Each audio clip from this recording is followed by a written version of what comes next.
we're going to have a panel discussion now. The topic remains to be why STEM for girls. So I would like to invite all the participants of the roundtable discussion to take their place. First, I would like to ask Eric Hofer, who is a SMARTIZ 3 participant, a high school student in Budapest, also a NATE ambassador, to come in, along with her father, Eric Hofer, who worked in IT and is also a fraud investigator. Please sit here because you will be doing your demo soon. Eric, please come in as well, please. And also Gábor Salamon, who has been mentioned by Camilla as well. He's the senior mentor at the SMARTIZ program at Morgan Stanley. Hello. Hi. And is Eric coming in? We're waiting for him. Yeah, okay, we need a little bit of time. So anyway, in this panel discussion, we will hear about the types of bias and misbeliefs that are still out there about gender, and how it impacts, almost limits girls when it comes to choose the STEM field of their interest in high school. Emily, as I said, completed SMARTIZ 3 successfully in the summer of 2021, if I'm not mistaken. And you gained a lot as a result. We will talk about that. And you developed your own game from scratch based on your own idea. And you were researching a subject of your interest with your mentee pair, bias around the world, and whether science is really for women. I'm really interested to find out what you've come up with. During your time with SMARTIZ, you received encouragement, which is one of the most important words that we can discuss today. You thrived yourself as a presenter, and thanks to the program, you were put in touch with the dream, right? Yeah. To become a space engineer. Yeah. Oh my God. I mean, these are huge, huge things. So what if you had to, come on, Eric, please join us. Thank you. You can sit next to your daughter, and I would like to ask the first question from you, actually. Okay. Was it a conscious decision to pursue a type of parenting with Emily to allow her to live her fullest potential? Fullest potential. I want to be happy. I'm a parent. Yeah, yeah. So, yeah, it was a conscious decision. I was inspired by various people, famous people that I saw growing up. And one of them, Richard Feynman, had a comment about his father's parenting of him. And it just sort of struck me as quite important that I would try and be the same sort of father, trying to encourage her to pursue whatever was of interest. So Feynman, Dweck, I guess you know Dweck, mindset. That's a challenge. Trying to say, stop thinking about what others think about you, just be curious. She's about growth mindset. Kennedy, what can you do for humanity as opposed to for yourself? So, and I noticed your other speaker was talking about how male and female gender affect people. For me, it was never a problem. My mother always worked, so I never saw that, I never realized it until she got older, and I realized, she has to be encouraged slightly differently than a boy. Did you notice that with your peers that you had received a very different mindset in terms of parenting than some other girls?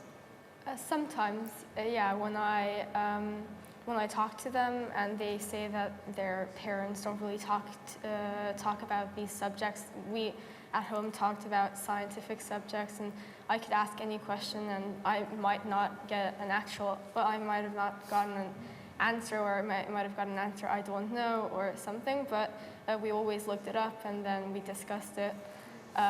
But lots of kids don't have that because their parents don't think that it's important to talk about these subjects or money or these things. So I did notice sometimes, yeah. Yeah, well, a lot of times parents with their best intentions, they might say, not bad for a girl. Yeah. Or some remark like that. Yes. And that they don't know how bad that is, how toxic that could be for the future. Yes, yes. You agree with that?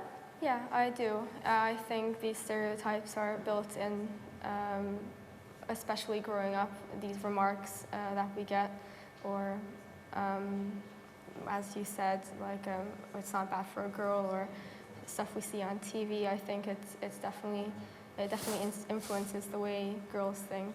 How about school? Have you noticed that in school with perhaps teachers that they have treated girls differently than boys? I've been lucky. I never noticed that. I never had that. But I do know of other peers of mine who've had experiences where they were discouraged from doing things just because they were girls. And what do you think about the boys? I mean, do they treat girls differently when it comes to such stereotypes?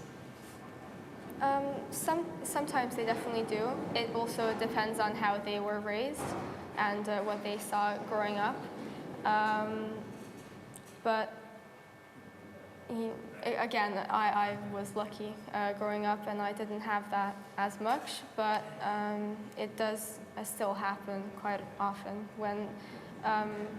Well, I had one time where my classmate, a girl, went out to help the teacher with something with a computer presentation, and she just got out. She was starting to fix the problem, and the boy stood up like, "Oh, I'm much better at this," and he went there and just pushed the girl aside a little bit.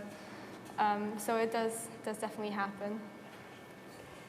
Gábor, when you're a senior mentor, and what is your first job when you get girls that you mentor?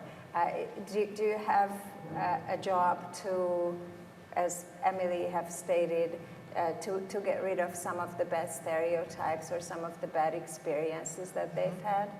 I think I rather like to focus on the positive side. Mm-hmm. So when we first meet, obviously we make a connection with them. Mm-hmm. So we try to explore their interests. We don't want to push them towards tech or mathematics. So we just encourage them to tell us and show us what their natural interests are. And so how we can help with that, how the program, the math and technology part of the program can fit into their dreams, their career aspirations. So first, I think we just need to open them up a bit to explore even more opportunities and possibilities that they would not necessarily thought without this program. So just asking them and have a conversation with them on what they want to pursue.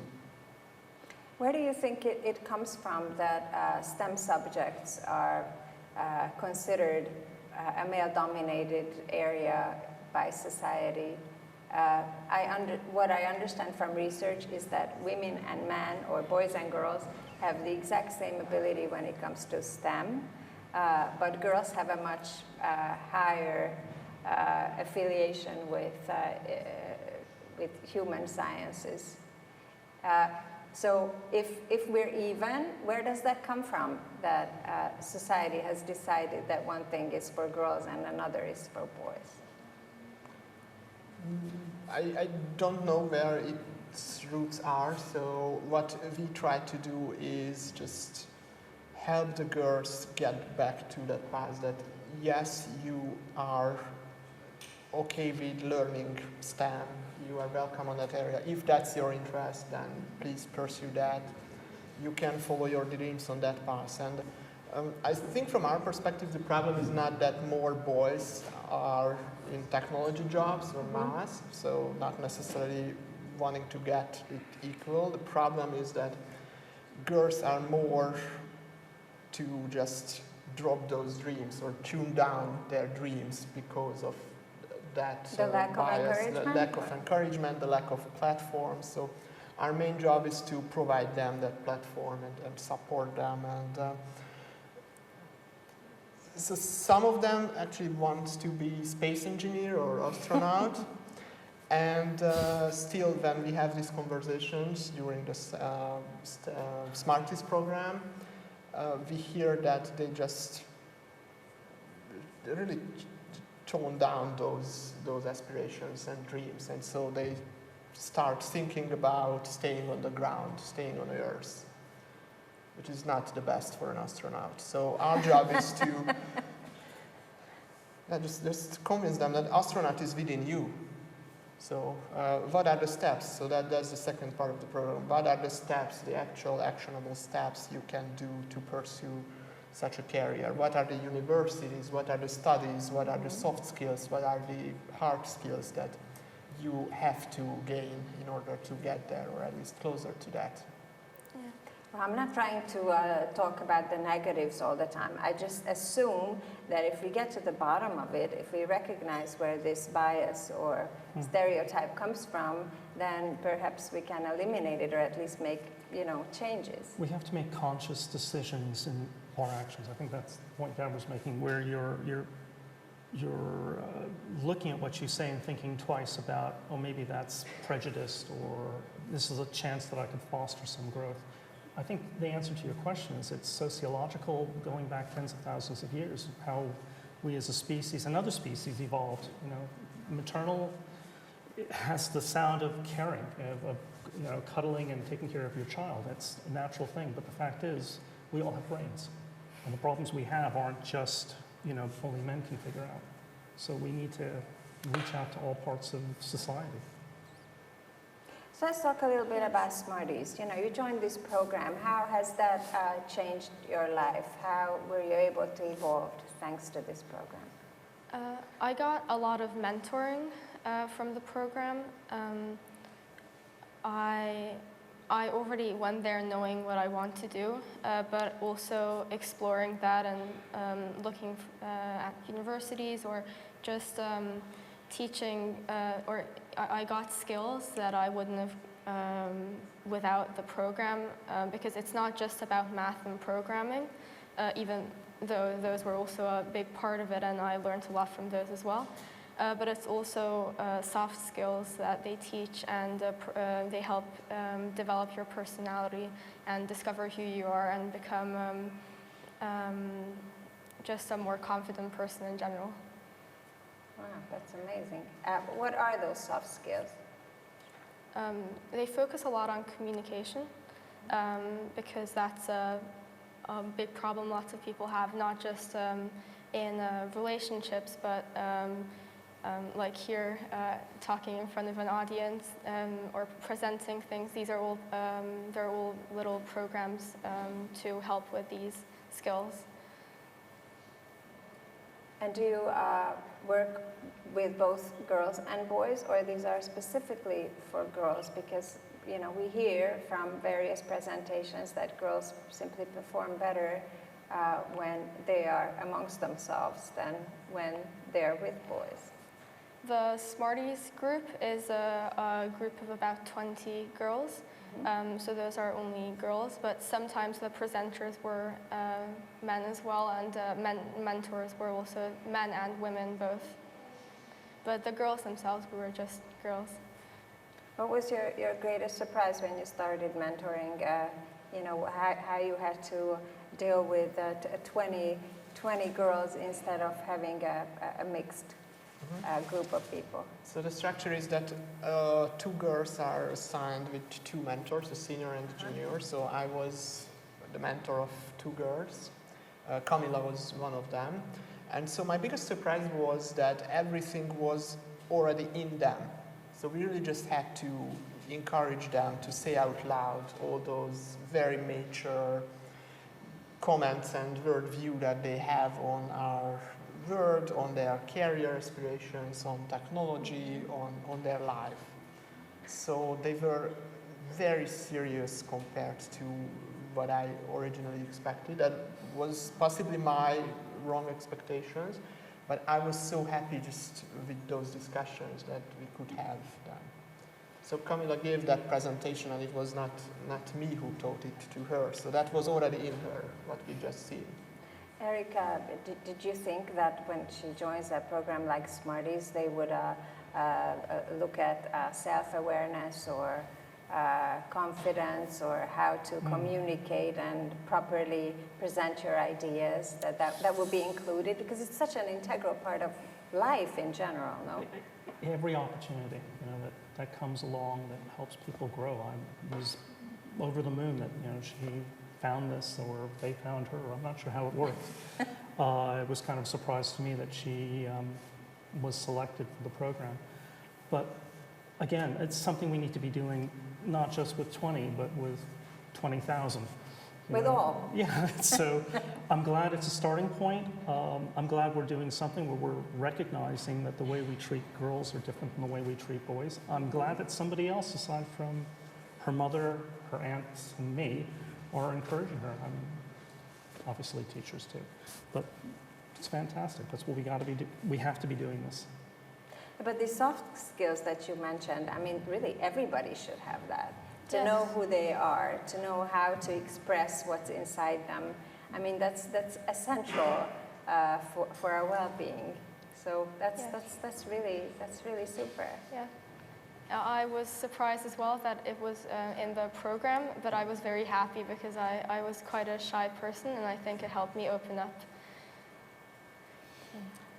You said there are 20 girls in this program who were accepted, and I'm really interested in how many Emilys do you see there in terms of evolution, how you changed thanks to the program, how you realized that a lot of things have opened up for you that were maybe not there before for whatever reason.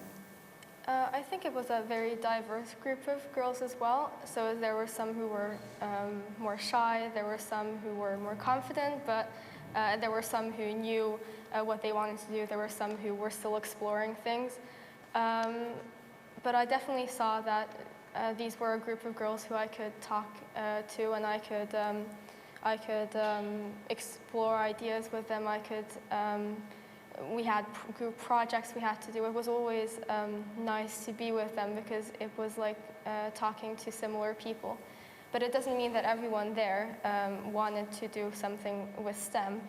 For example, my mentoring partner, she's in this math higher level high school class, but at SMARTIZ, she realized she's not that interested in these things, and she's more interested in social sciences or other areas.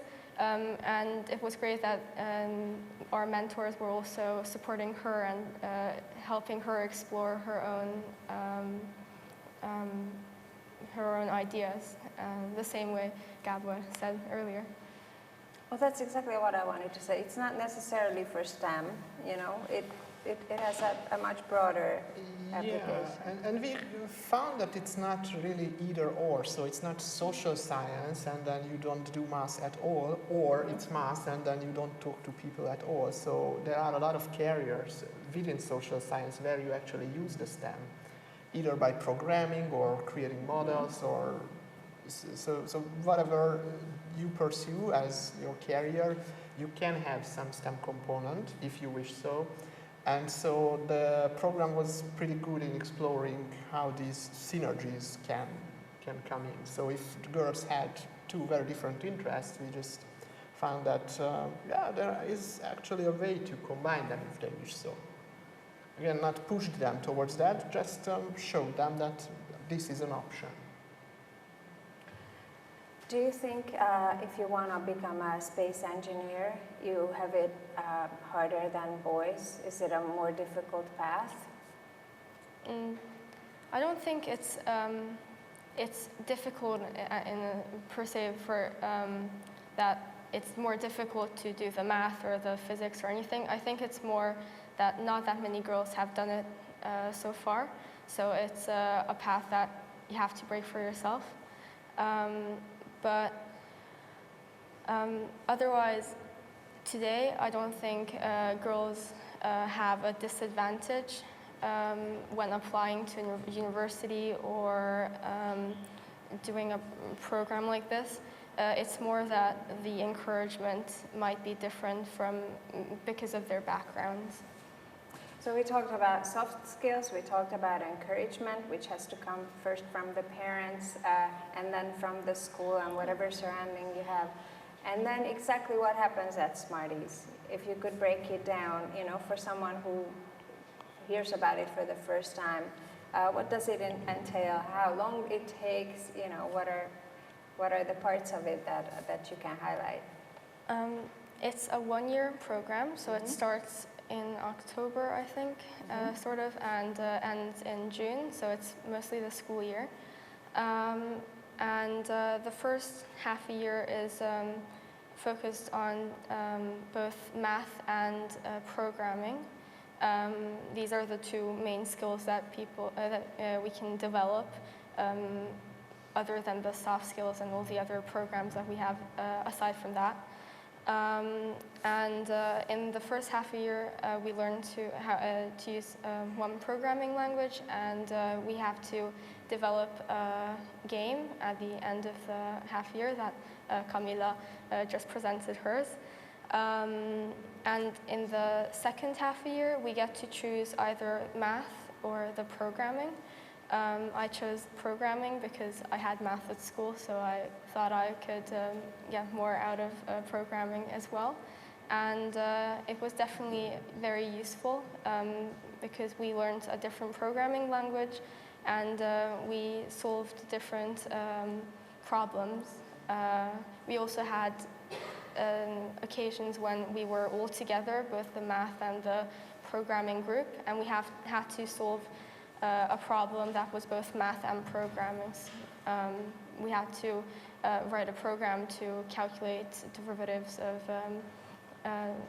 linear functions. And what did you learn about yourself in this, well, almost full school year? I learned that I shouldn't be scared to explore my interests or talk to other people about my interests, and that you never know who you can inspire and who you can talk to about these things. My last question is for all three of you. What message would you send to girls who are interested in pursuing STEM? Just go for it. Just go for it. Please. Please. How about you, Emily? Exactly what I said before. Just not hide and just pursue it. Pursue your interests. Well, you'll have the chance now, since our time is up, to offer us your demonstration, which centers around this year's theme of the festival, Women in Science. So, looking forward to it. Please go ahead, Emily. Think of a famous scientist, anyone. Maybe you thought of Newton or Einstein, Fleming.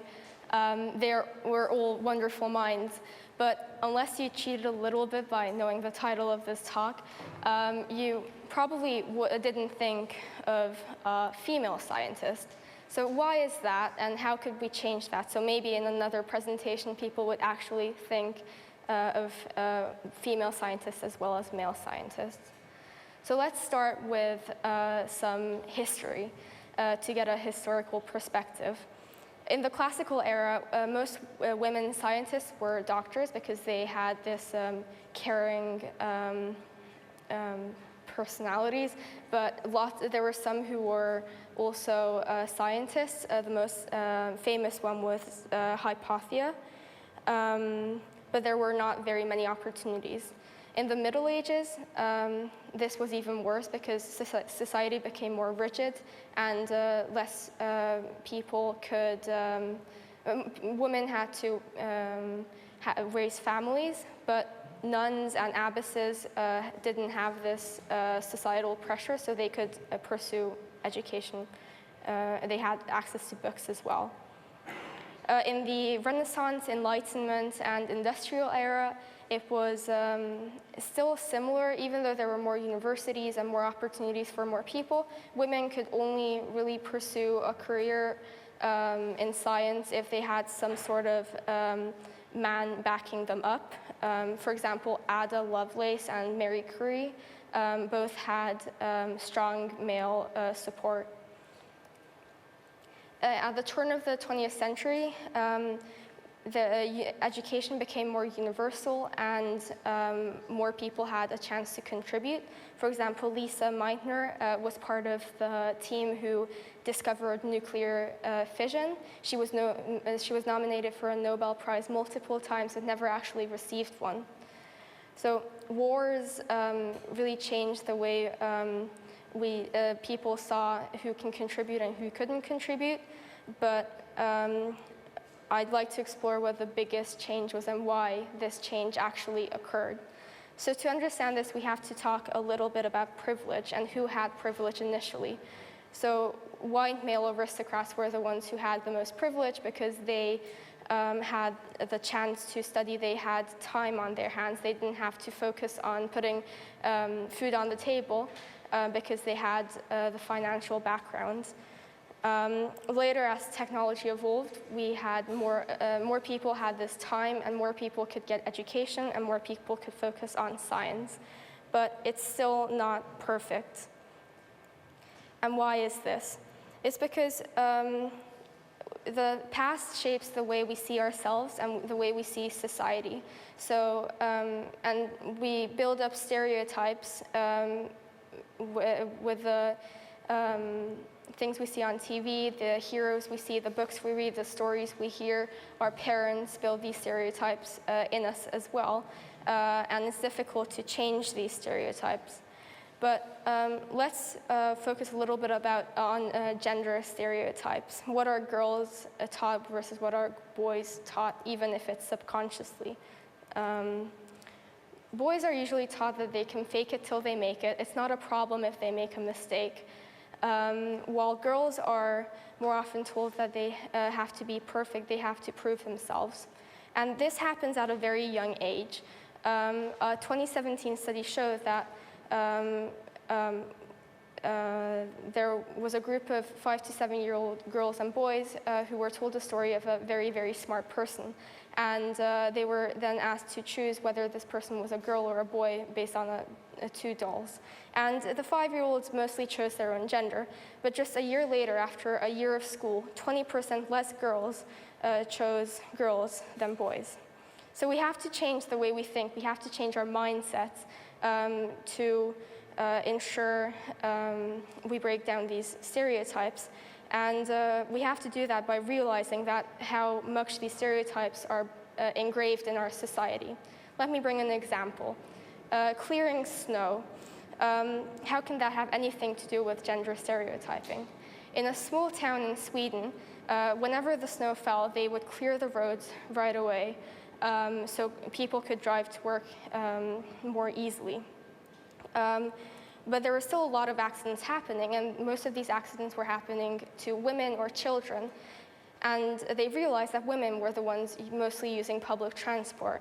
And that was because most families only had one car. The man would drive to work with that car, and the woman would do the grocery shopping, take the kid to school, go to work, all with public transport or on foot.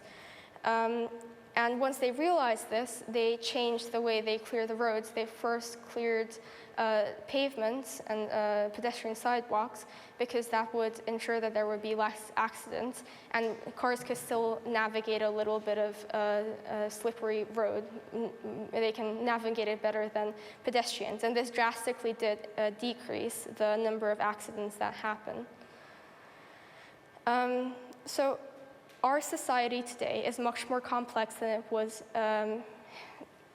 just 10 years before or 100 years before, which means that our problems are also more complex. And we can't just rely on a small group of people to solve these problems. We have to harness everyone's potential because we never know who's going to have the answer to what. And to do this, we have to change the way we think. We have to change our society, our stereotypes. We have to change our family rules to show our children that anyone can do anything. We have to change education. We have to have heroes, and we see on TV politicians, scientists, etc. But we can't do this as individuals. We also need organizations to back this up, and NATE was a great example. The SMARTIZ program was a great example of this as well. So if we break down these stereotypes, then we can make a better, brighter, and more inclusive future for the upcoming generations. And thank you.